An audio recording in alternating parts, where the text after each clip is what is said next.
What's up, guys? Sober day number 600 here. Man, as the milestones keep coming, I've been wanting to kind of share the story from the very beginning, and that's why I titled today, the whole story. And what I mean by that is I've given you guys bits and pieces of the past almost 2 years of my life, but never kind of really laid it out. So might be a little confusing if you followed along or only seen a few videos. So I figured, why not just put it all out there in one video?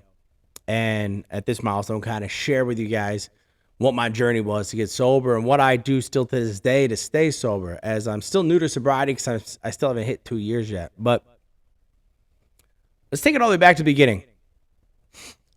2017, I started drinking really past the point that I had ever drinking before. I mean, I definitely had some nights before then over the years where I drank a little too much. I was always known as an alcoholic, but it was that time that I kind of took it to a whole nother level and basically, was starting to black out pretty much every time I drank. It was at that time it became uncontrollable at times. Sometimes I could control it, but it was slowly starting to slip away. At the time, I was on probation for my second DWI, and I thought I was getting away with my drinking. I thought they didn't know. They ended up catching me and finding out, and I got caught driving when I wasn't supposed to. Not drunk this time, but I still wasn't allowed to drive.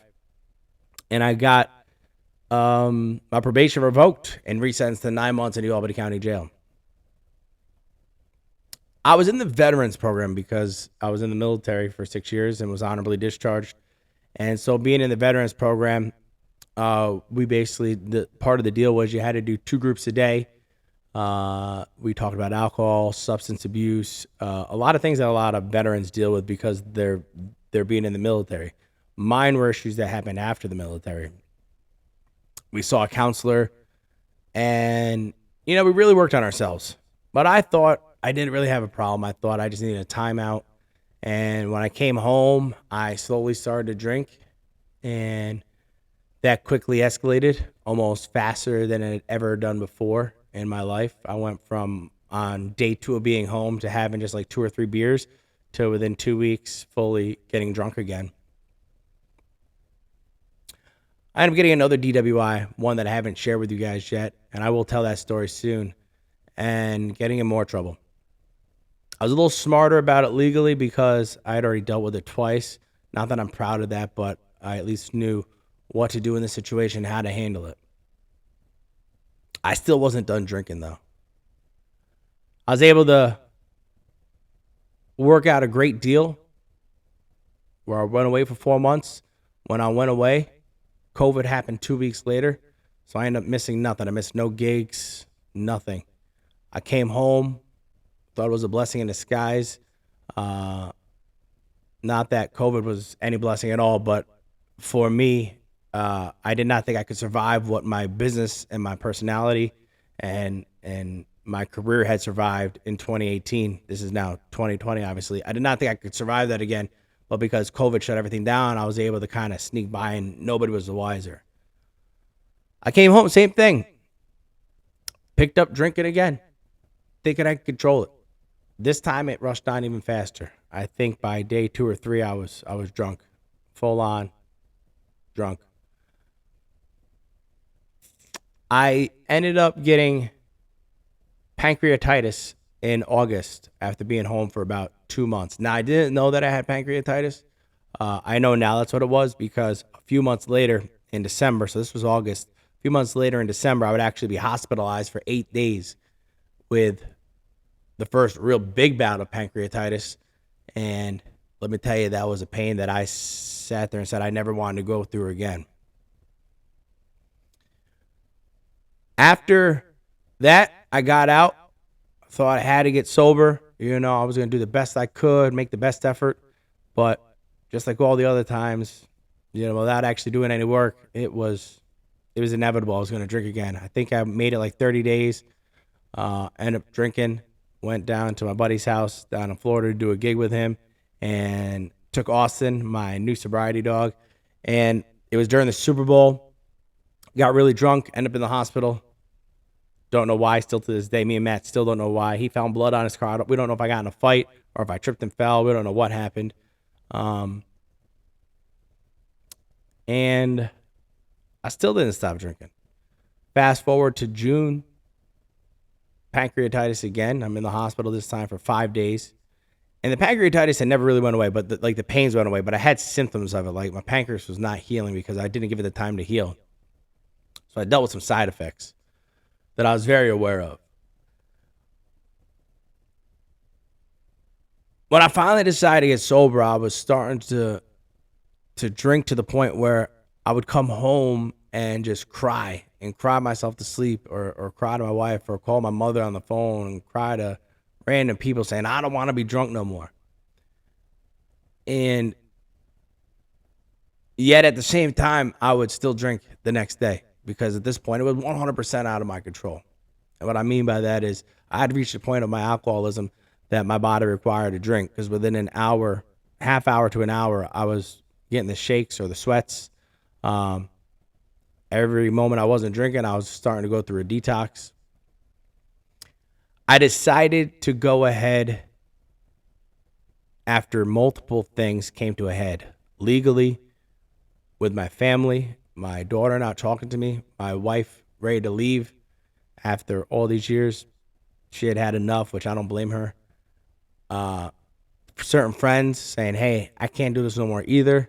I'll always be here for you, but I can't do this no more. I finally decided I had cried myself to sleep enough and called enough people crying that I was ready to get sober. I just didn't know what to do. I was in an outpatient program at the time, but it wasn't really an outpatient program. And what I mean by that is it was the bare minimum that's required by the state after you get a DWI. They talked about sending me to a rehab facility. Again, this is during COVID. So they would work one day on, take a day off. So that way they had, they were working every other day in the office. And I ended up making calls because I got frustrated because I really wanted to get sober. And I called my counselor crying that day saying I wanted to be sober. And that was the first time I admitted to my counselor that I'd actually been drinking the whole time. I decided to go ahead and call around to private places because I had insurance. I found a place, a great place. It's called the Lure Detox in Florida. And they said, can you be on a flight in an hour? I said, I can't be on in an hour. I mean, that's not enough time for me to get to the airport. So I said, what's the next flight after that?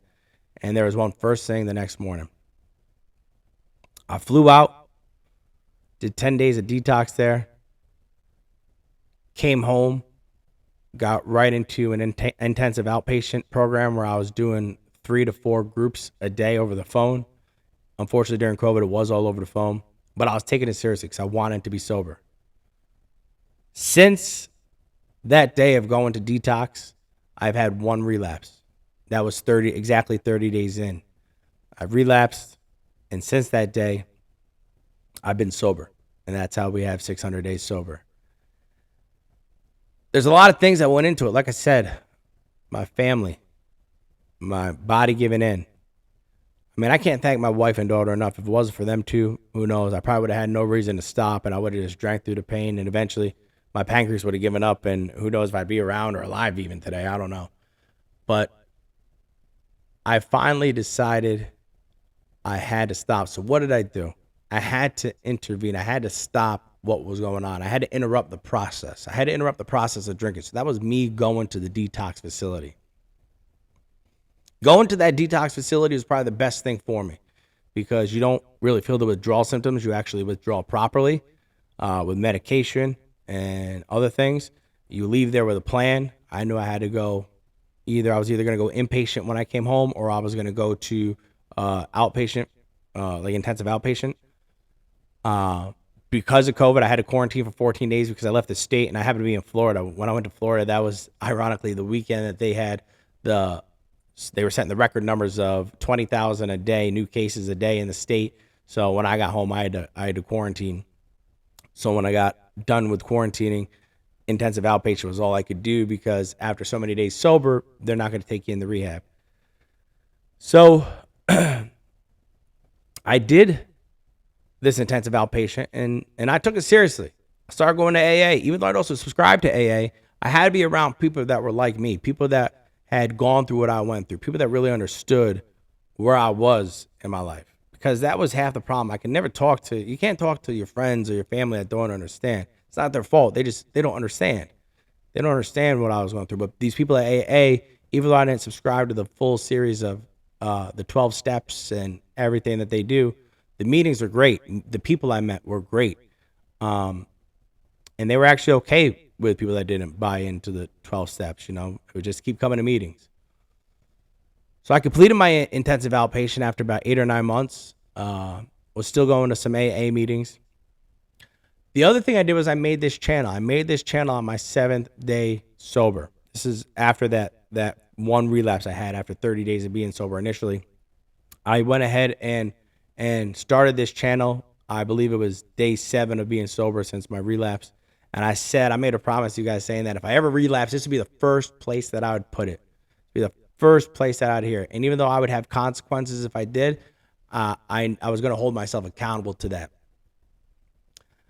I still will do that if that ever happens. And luckily, the way things are going, I don't think I'm going to have to. And I pray I don't have to. But I had a place to hold myself accountable. You guys have been listening to me for the past year and, I don't know, 8 months now, something like that. However long it's been, a year and 9 months. And I can't thank you all enough. I want to give a big thank you to my wife again. I know I've already said it once in this video, but my wife and daughter, without them two, I would not be here today. I wouldn't be alive today, probably. I definitely wouldn't be sober. I love them with all my heart. My friends, my family, all you guys on YouTube that watched me, all my Twitch fam that supported me on Twitch, as that was what I chose. They say addicts usually pick a new addiction. A lot of people go to the gym or they do different things. For me, I chose Twitch, and that's where I got my outlet out. What do I do now? Now I'm in therapy. I still am in therapy, regular therapy. I still have my boundaries that I set when I set my relapse prevention plan in outpatient. I still talk to my therapist about it.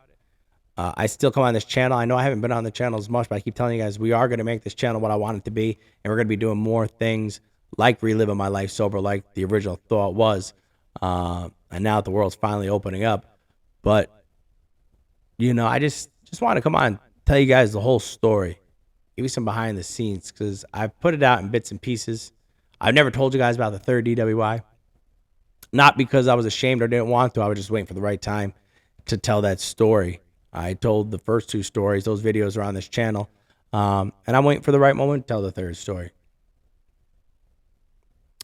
One thing I want to do, as you see, I got NightLife Vibez up behind me right now. That's our podcast that I do with my co-host, Mike C. That's everything NightLife. I'll put the link in the description below in case you guys want to check it out. But it's everything in the nightlife industry. But there's a lot of cross content I'm going to be able to get while we're making that podcast. That'll be great for this channel, me doing things sober. So with this, I'll be able to get a lot of cross content, and I'm excited about that. But really, the biggest thing I can tell you that I do now is like I said, I stick to my boundaries. I am constantly aware of where I'm at mentally, physically, emotionally, and that's something I learned during my intensive outpatient and as well as in therapy. And I recommend therapy for everybody, by the way. Even if you're not an alcoholic or an addict, therapy is just great. Telling somebody that can't tell nobody, everything you want or anything you want is so great. It's such a great outlet. I recommend everybody do it.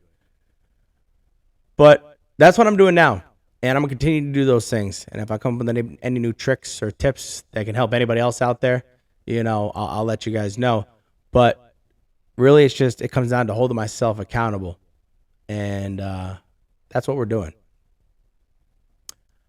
Like I said, I promise we're going to get into more fun things on this channel, and I'm very excited for the future of it. I can't thank everybody enough who's watched all the videos, especially the ones that watched them all the way through. It really means the world to me, and you guys will probably never know to the extent of which it helped me stay sober and get me to 600 days and going forward even further. With that all being said, I hope that gave you guys a little more insight into me and more of the whole story. of why we do this and why I'm doing this channel and why I still am sober today, why I chose to get sober, and why I deathly am afraid of going back to the old me. That's all I got for you guys today, guys. Thank you so much. If you have yet, please subscribe to the channel. And if you're somebody that's looking to get sober, I have people reach out to me all the time. Now, by no means am I a pro. There's people more suited to talk to about this. But I've taken so many people's phone calls and messages. I have no problem talking to anybody and telling you at least what I did more in depth and in detail if you're somebody looking for that. That's all I got for you guys. I'll see you in the next video.